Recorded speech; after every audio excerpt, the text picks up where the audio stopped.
OpenClaw. OpenClaw. OpenClaw. OpenClaw. OpenClaw. OpenClaw. OpenClaw. Open.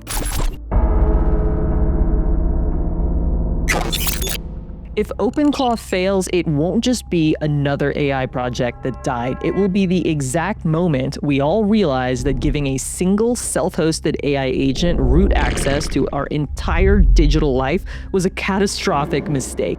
Over the last few years, we've gotten very used to keeping AI in a box. You go to a website, you type in a prompt, the AI gives you text back, and that's the end of the interaction. It's safe, it's isolated, it can't touch the rest of your files. But right now, an open source tool built by a single developer is shattering that way of operating. It is quietly wiring itself into people's personal emails, their private servers, their crypto wallets, and their group chats. It's acting less like a chatbot and more like an autonomous employee that never sleeps.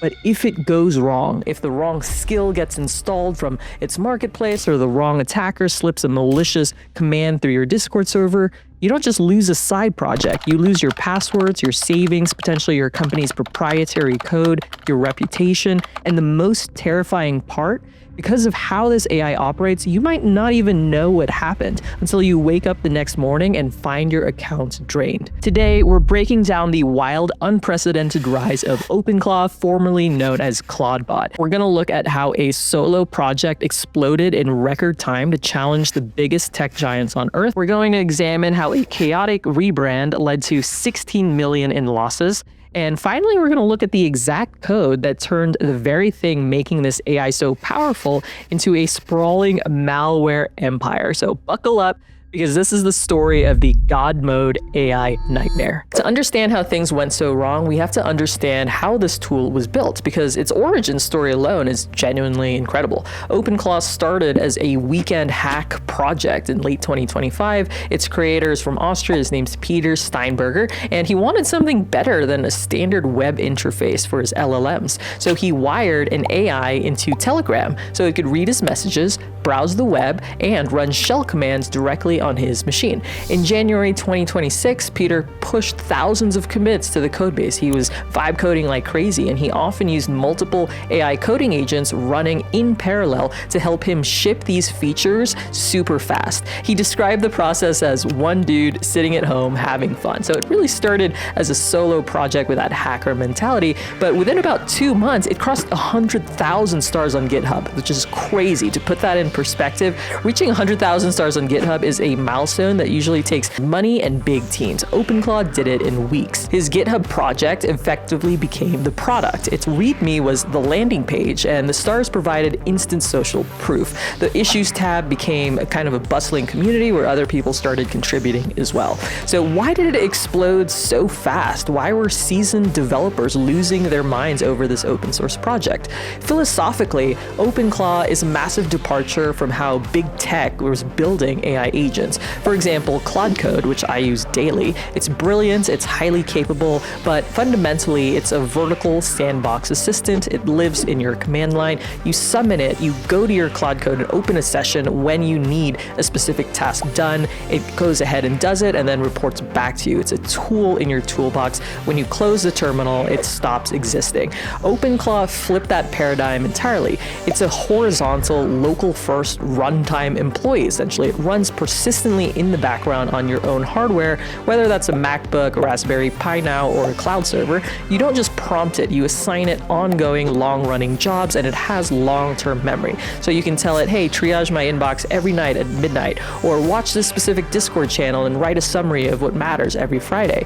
And because OpenClaw uses extension modules that live across your apps and your file system and your web browser, it has omnipresent context. It can see what you see, it knows what you know when you log into these apps. But the critical catch, for an AI to act like an employee, it needs your keys to the building. You have to give it your API tokens and access to all your apps. You have to give it read and write access to your apps and computer. So you have to let it execute code. And that fundamental design choice, whether to give AI broad persistence permissions, that's what sets the stage for potentially an absolute disaster.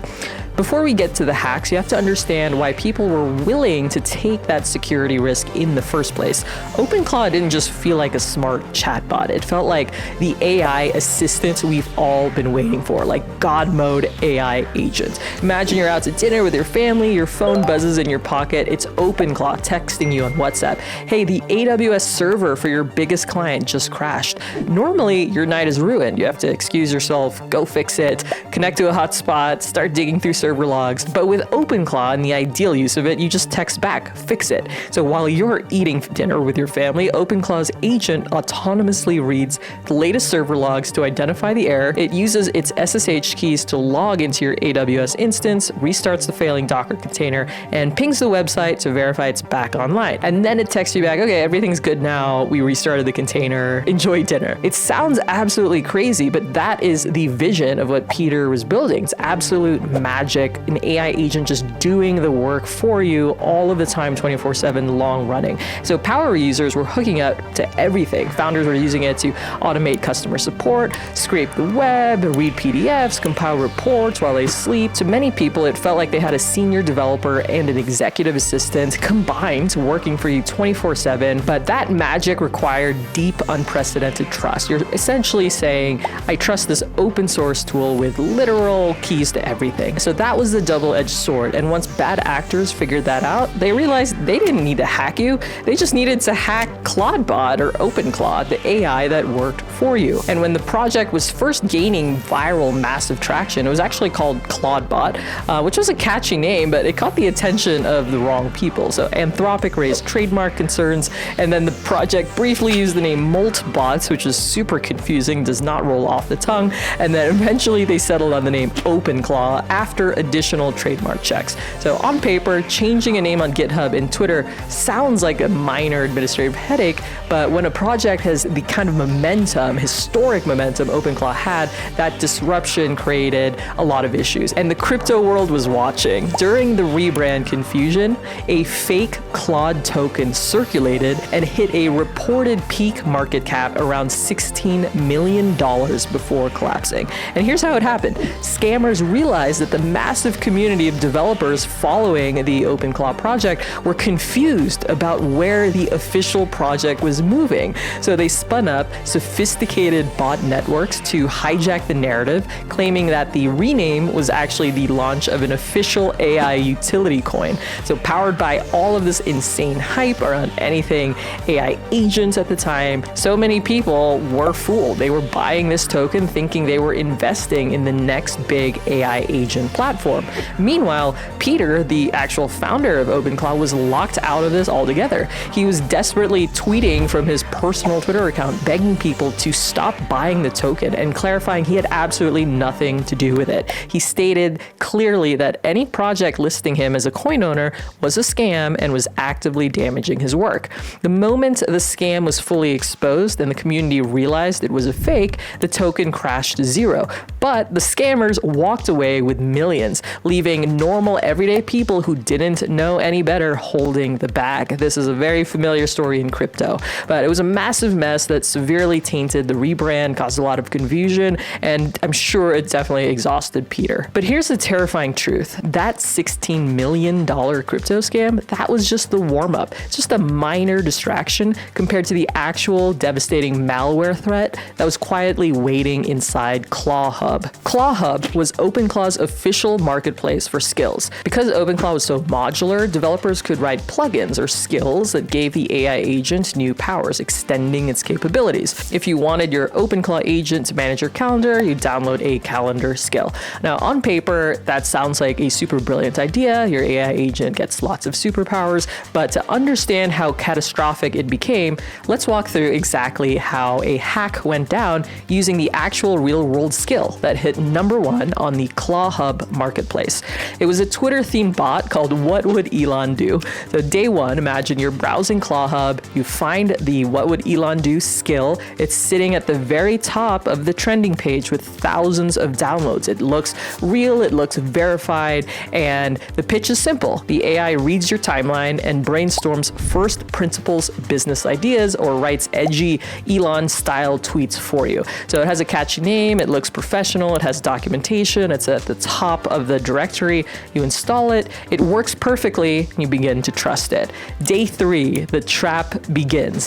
When Cisco's AI defense team later ran an analysis on this top-ranking skill, they found 9 distinct security vulnerabilities, including 2 critical ones. So hidden inside the skill MD file was a prompt injection. The skill silently, without you knowing, exfiltrated data to attacker-controlled endpoints and used direct prompt injection to force the OpenClaw AI assistant to bypass its own internal safety policies. Security researchers later found malicious skills across ClawHub following this exact blueprint. One documented pattern used fake installation steps. A base64 command decoded into a curl fetch, pulled a second stage, then ran atomic macOS stealer.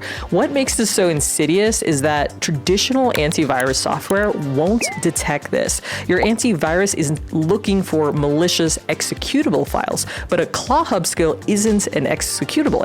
It's mostly just text. The malicious code is hidden inside plain English instructions telling your OpenClaw AI agent to secretly run that command in the background. And because OpenClaw is an autonomous agent, it doesn't need you to click anything or approve a pop-up. You already gave it keys to everything, and it has persistent memory and a scheduler, so it can read the instruction and patiently wait. So imagine day 4, 2 a.m., you're asleep, your computer is idle, but OpenClaw wakes up, and following the compromised skills hidden commands, it opens a hidden shell instance, it decodes that command, it reaches out to an external server, pulls down the second stage attack payload, and triggers the atomic stealer. In seconds, the malware scours your machine, unzips your environment files looking for hard-coded passwords and API keys, it grabs your browser cookies, which allows attackers to bypass authentication on major websites, it locates your local crypto wallet, and silently exfiltrates the seed phrase to a server controlled by the hacker. So day 4, 8 a.m., you wake up, grab your morning coffee, you don't realize anything happened. You just ask OpenClaw to create a new tweet using that skill, and it does. It acts completely normal, it's polite, it's helpful. You have absolutely no idea that your entire digital life was emptied out 6 hours ago by the OpenClaw AI assistant that was supposed to make your life easier. And this wasn't an isolated incident affecting only a handful of people. ClawHub allowed pretty much anyone to publish skills. For a long time, a 1-week-old GitHub account was all you needed to upload a package to ClawHub, and that would be executed by AI agents with root-level access like all over the world because this library was becoming so popular.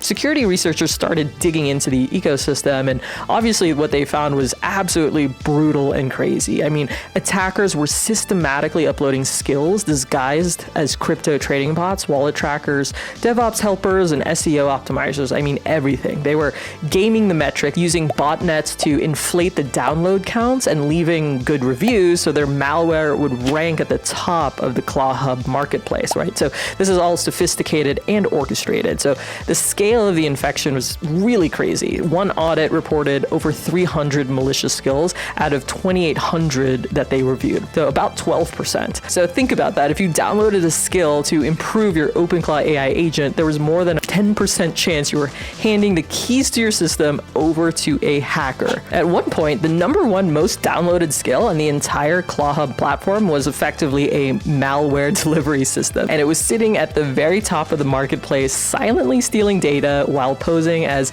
a harmless tweet writing helper, racking up thousands and thousands of installs before the community caught on. And this is exactly what security professionals have been warning us for at least the last year, if not longer. If your AI agent has broad permissions, if it has shell access, file system access, and API access to the apps you use, then a prompt injection attack is functionally equivalent to remote code execution. And because OpenClaw agents have persistent memory, we're potentially talking about a future supply chain attack, except this time the package you install can think, it can argue with you, it can write its own code, and it holds the keys to the kingdom. Again, access to your machine, access to your API keys, etc. Now, to their credit, the OpenClaw community and the founder reacted as fast as humanly possible once the scope of this threat was realized. They've partnered with VirusTotal now to scan all payloads. They've enabled AI-based code scanning on all new ClawHub submissions to look for hidden prompt injections embedded in those SkillMD files. And they've pushed heavy security updates, introduced permission sandboxing. They completely overhauled the publishing requirements. Now they're much stricter to contribute something to ClawHub. But the core lesson from this entire story remains the same. Third-party AI skills are untrusted code, and until we have bulletproof isolation and privilege separation, installing them is still a gamble. OpenClaw gave us a glimpse of a very real future where everyone has a personal AI assistant doing actual meaningful work across their apps, seamlessly connecting the dots and actually getting real work done. And it proved also that a solo developer with a great idea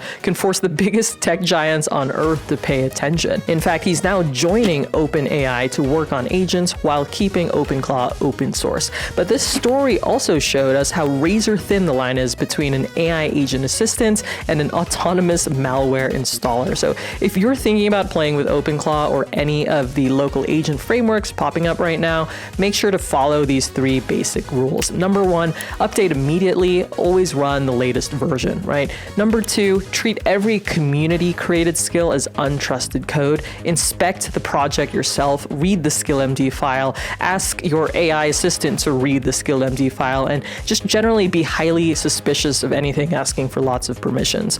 Number 3 is, of course, to lock down your permissions. Don't give your AI agent blanket default access to your entire hard drive just because it's convenient. Test things one step at a time. Create a separate Google Chrome profile, create a separate set of accounts for your AI agent, and let it work within those constraints first. Is OpenClaw the ultimate template for our future, a world where we all manage fleets of AI employees? Or is it the cautionary tale that teaches us just how dangerous the future could be? If you want a follow-up video where I show you a safe, sandboxed way to experiment with OpenClaw, let me know in the comments, and hit the like button if this video helped you see through the hype and understand the real risks. Subscribe for more deep dives on real-world AI tools, and I'll see you in the next one.